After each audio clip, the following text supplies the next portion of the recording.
As biografias são uma mania nacional e estão sempre na lista dos mais vendidos. Mas quanto elas têm de literatura e quanto têm de jornalismo? E o que faz uma grande biografia? Uma grande vida ou um grande escritor?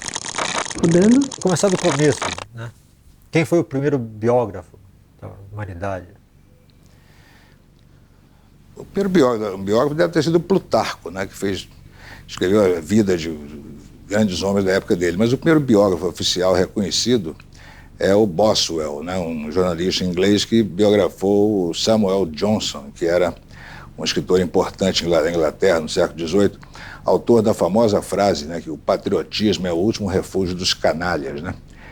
E a biografia do Boswell, a biografia do Johnson pelo Boswell, que eu tenho aí, nem é tão interessante, mas a biografia do Boswell, sim, essa é interessante, né, contando como que ele fez a biografia.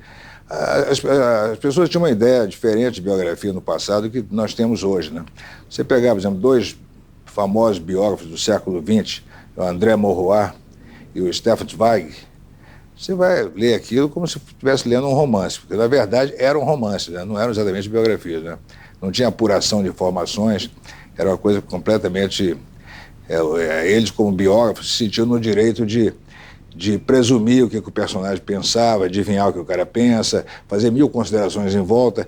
Na verdade, eram muito mais ensaios biográficos, né, digamos assim, de estudo sobre a obra daquela pessoa em função de alguns fatos notórios da vida dela, do que uma biografia exatamente como os americanos e os ingleses modernos começaram a fazer, né, que é baseada em informações que você colhe direto de fontes que tiveram acesso ao seu biografado. Eu acho que aqui no Brasil nós pegamos, alguns de nós, né, pegamos esse tipo de estilo, de maneira de fazer, e acho que estamos fazendo muito boas biografias. No mercado brasileiro, a gente está vendo o melhor momento da biografia? Da biografia, sim, né? Porque você não tem nem como... Você não tem outro período com o qual comparar, né? Você tinha nos anos 50 e parte dos anos 60 alguns biógrafos muito importantes, o Raimundo Magalhães Júnior, o Otávio Tarquínio de Souza, né? Que biografavam as grandes figuras da República, do Império, né? Do Segundo Reinado, etc., mas eram biografias não vou dizer que fossem de caráter acadêmico, nem eram, né? Mas eram muito feitas em cima de pesquisa na Biblioteca Nacional, de documentos, eram biografias sérias, importantes, mas não tinham um apelo mais estudantil do que outra coisa, né? Quer dizer, a pessoa dificilmente teria um apelo popular, como você tem uma biografia do Garrincha, do Chateaubriand, ou coisa parecida, né? Quer dizer, uma coisa é o Zé do Patrocínio e outra coisa é o Garrincha, evidentemente. O biógrafo é um cruzamento de jornalista com historiador? Olha, eu acho que se você tivesse um curso para valer de biografia no Brasil, o estudante deveria tomar aula em 3 faculdades. Na faculdade de jornalismo, evidentemente, para ele aprender a gostar de procurar informação, aprender a captar, a colher informações, aprender a se organizar para entrevistas, né? Aprender a dizer, a perguntar, aprender a ouvir também, né? Coisa que poucos sabem, né? E aprender exatamente como organizar informações de modo a que depois você possa desenvolver um livro. Então a faculdade de jornalismo é importante para isso.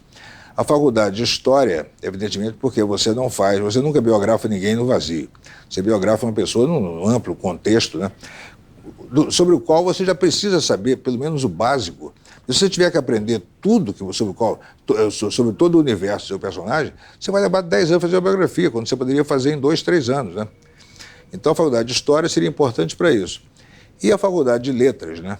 Porque, bem ou mal, você está escrevendo, embora você esteja lidando com informações, com fatos, você não possa inventar nada, eu acho que você tem um compromisso com o leitor de apresentar essas informações da maneira mais simples possível, mais objetiva, mais verdadeira. E, se possível, com algum charme e algum humor, né? Como é que se trabalha o contexto histórico numa biografia de modo que a gente não conte a história, mas uma história? Isso foi uma coisa que me preocupou desde o começo, né? Porque foi já quando eu estava fazendo Chega de Saudade, livro sobre a Bossa Nova. Eu lia, você tinha naquela época aqueles fascículos, né? Que tinha lá sobre Bossa Nova, era o material que você tinha basicamente. E aí geralmente começava a contar assim, João Gilberto, no dia 10 de julho de 1958, gravou a canção Chega de Saudade, Tom Jobim e Vinícius de Moraes. Naquele ano, Juscelino Kubitschek era o presidente e estava mudando a capital para Brasília, estava fazendo indústria automobilística em São Paulo e fazendo a indústria não sei das quantas, não sei o quê. E aí, 4 páginas depois, é que você voltava para João Gilberto. Né? João Gilberto ficou ao relento durante 4 páginas, você querendo saber a história dele e você sendo obrigado a ter uma aula, né, de Juscelino que você não pediu para ter. Então eu pensei nisso, eu pensei assim, é isso que eu não quero fazer. Eu estou aqui para contar uma história. Essa história, evidentemente, tem um contexto, mas esse contexto vai ser diluído na história que é o principal, né? Então eu vou perguntar às pessoas se elas tinham carro, se elas tomavam isso escocês, se elas podiam comprar casa, se elas tinham isso ou aquilo, que são informações que vão complementar, que vão poder dar uma ideia do contexto econômico e social da época, mas isso vai ser intercalado na narrativa sempre que houver uma oportunidade e tiver a ver com aquele personagem de quem eu estiver falando. Né? Eu não vou parar de contar a minha história para ficar dando uma aula para o leitor.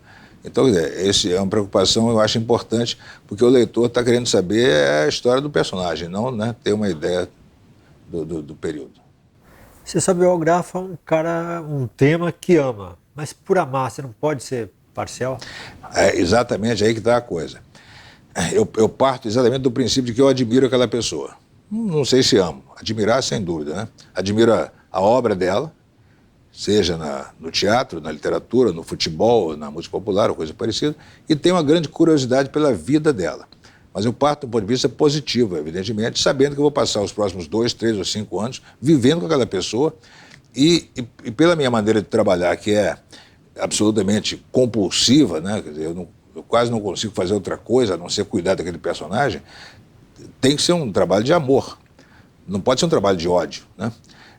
Mas aí acontece o seguinte, a partir do momento em que eu decido que eu vou biografar uma pessoa que eu admiro tanto, a minha obrigação é sair para procurar os defeitos dessas pessoas, né? Eu acho, né? Defeito é que não falta, né? Então é maravilhoso porque eu acho os defeitos todos possíveis, jogo tudo contra o personagem e ele tem que ser grande o suficiente para aguentar, né? Então, quer dizer, eu pego uma pessoa que está em cima de um pedestal, um ídolo, né? Carlos Miranda, Garrincha, Nelson, e minha obrigação é tirar do pedestal, transformá-los, reduzi-los a seres humanos e depois ver se eles sozinhos voltam para o pedestal. A autobiografia é uma irmã gêmea da biografia ou, pelo contrário, é uma prima distante? Pelo contrário, total, né? Primeiro que a biografia, supostamente, é a verdade, né?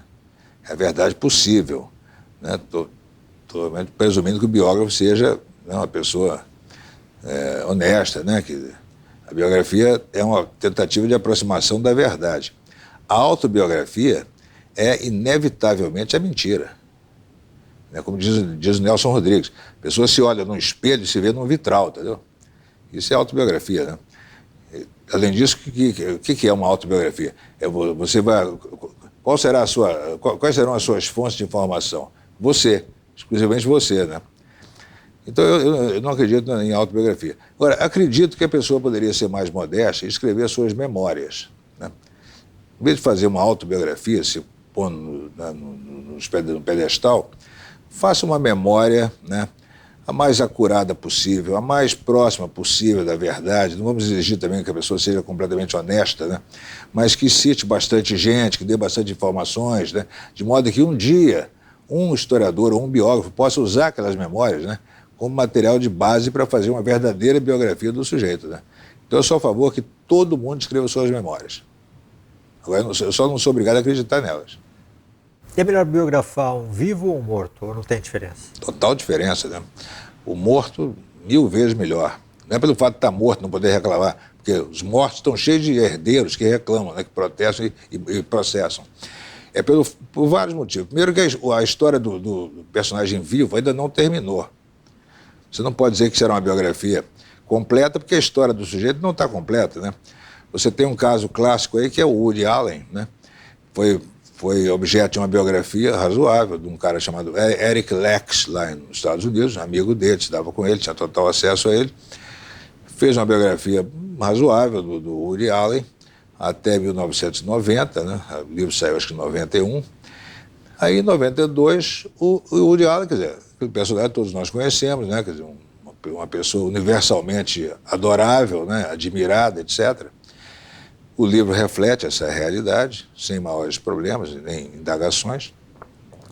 Aí, em 92, o Woody Allen se mexe no escândalo em que ele rompe a relação dele com a Mia Farrow por causa da enteada da Mia Farrow, que tinha 19, 20 anos na época, né? Ou seja, como se fosse quase um pedófilo, um tarado, né? Foi assim que foi vendida a história, né? E pronto, o Woody Allen ficou sujo pelo resto da vida. Aí você começa a ver, né? Aí, à luz disso, você começa a pensar nos filmes dele e você vê que nos filmes dele ele já dava dicas ali que um dia ele ia fazer uma coisa dessa, né? Você pega o Manhattan, por exemplo, tem a história dele com a adolescente, etc. Em outros filmes você tem também um pouco algumas indicações ali de que realmente não era um personagem tão quadrado assim.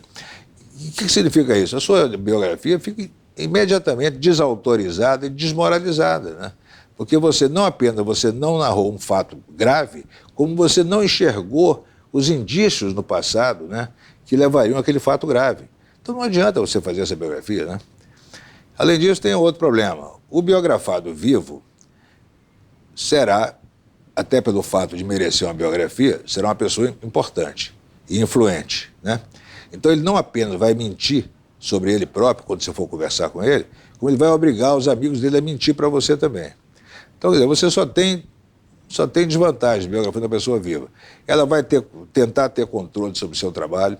Se ela estiver te pagando, então, aí você não pode reclamar de nada, né? Se ela estiver dando uma bolsa para você escrever sobre a vida dela, você tem que se comportar direitinho, porque o verdadeiro autor daquela biografia não será você, será o próprio biografado, né? Então, não há essa possibilidade. Para mim, não há essa possibilidade. O sujeito tem que estar morto e com a seguinte característica: não pode ser morto recente. O morto recente não tem defeitos, né? Está todo mundo ainda passado pela morte dele, então só se enxergam as qualidades. Então, como eu sempre digo, o morto tem que estar já há 10 anos, já tem que estar bem geladinho ou ter virado farofa.